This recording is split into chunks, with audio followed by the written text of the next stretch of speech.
Good morning everyone, my name is Shihui and you could call me my English name, which is Ursula.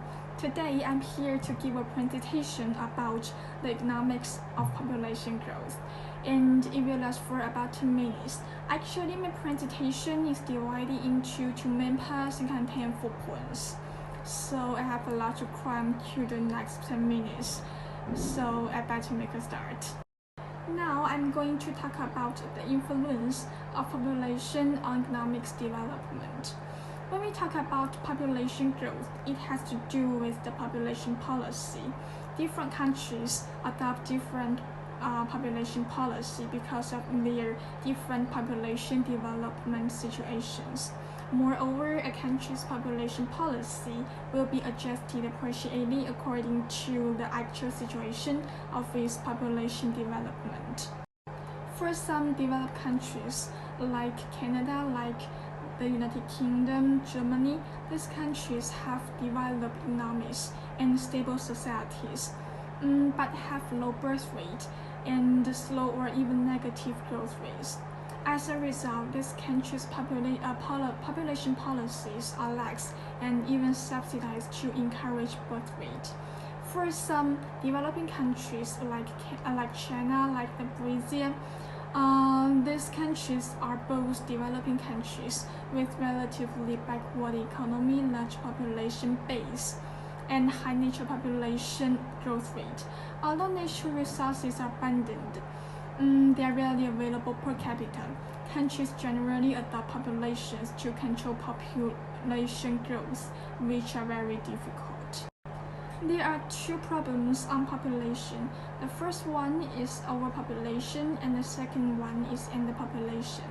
For the overpopulation, I think the most important disadvantage is that too few resources per capita will lead to unstable social development, because there are renewable energy and non-renewable resources in the world, but most of them are non-renewable resources. At the same time, the utilization efficiency of non-renewable resources is very limited at the present stage.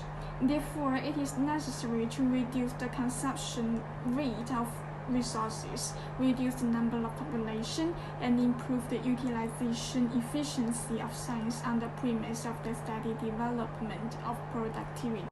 Besides, it also affected the operation of public security and social order in the city, and it will cause great employment pressure in the city, and also it will affect the improvement of population quality and restrict the development of regional economy.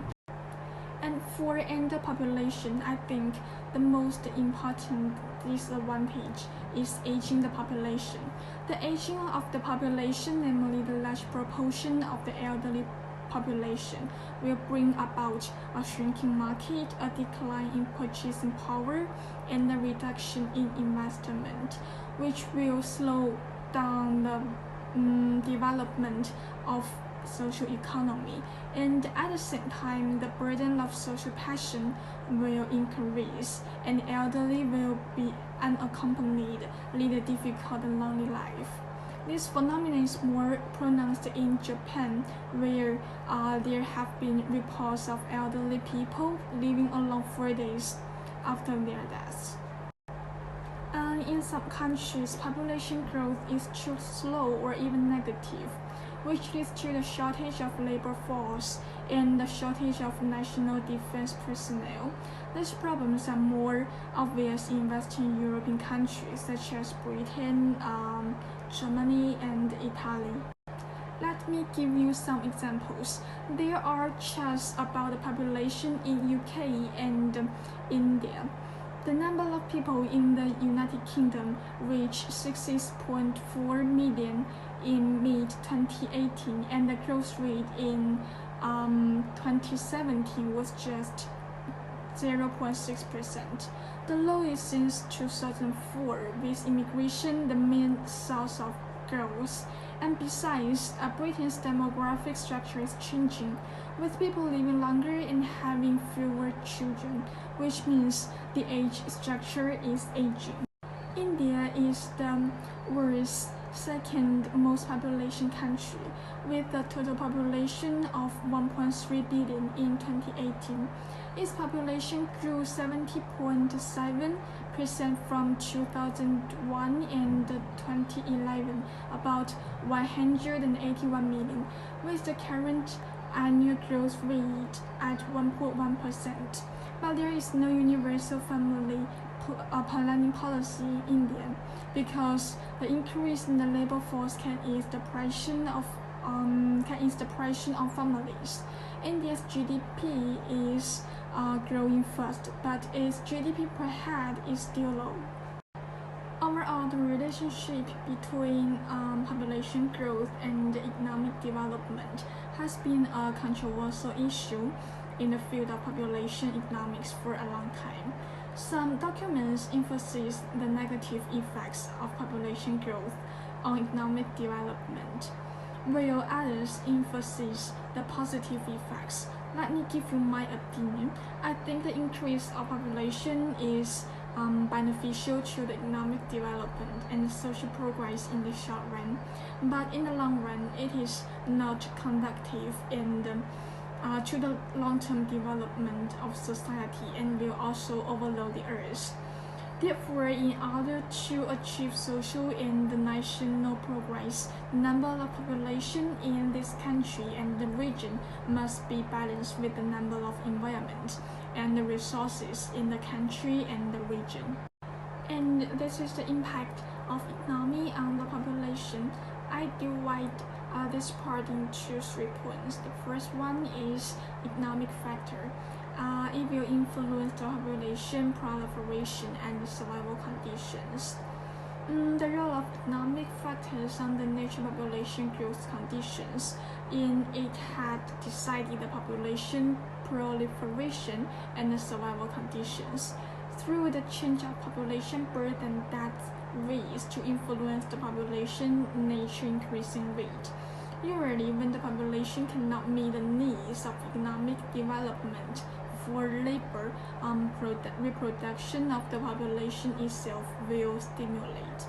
When the population beyond economic development can provide total spending, the reproduction of the population itself will be curbed. Under the modern level of productivity, the natural population growth rate with the improvement of economic level and often dropped. Economic factors on the mechanical population growth has an important influence, typically developed or developing first. The population has an attractive and cohesive mechanical production growth is positive. On the contrary, areas with backward economy or slow economic development will generate repulsive and discrete force on the population, and the population mechanical growth is generally negative. And the second one is the cultural factor. This factor has more to do with natural population growth. With the improvement of science and literature, the natural growth rate of population tends to decline, which is particularly obvious in modern society. Second, the more developed the scientific and cultural level is, the more people's psychological knowledge, child-rearing knowledge, and healthcare knowledge will be enriched, contributing to the reduction of infant mortality. Thirdly, the higher people's scientific and cultural level is, the more attention will be paid to improvement of their own and their offspring quality. Lies birth and better education and the limited income will be used to train their children into modern people with higher scientific and cultural quality. And the last one is medical factors. Medical progress and development of medical and health undertakings have a direct impact on the birth rate and the death rate of the population. Secondly, it has a positive effect of birth control and the practice of eugenics. And that's all my presentation. Thank you for listening. Bye.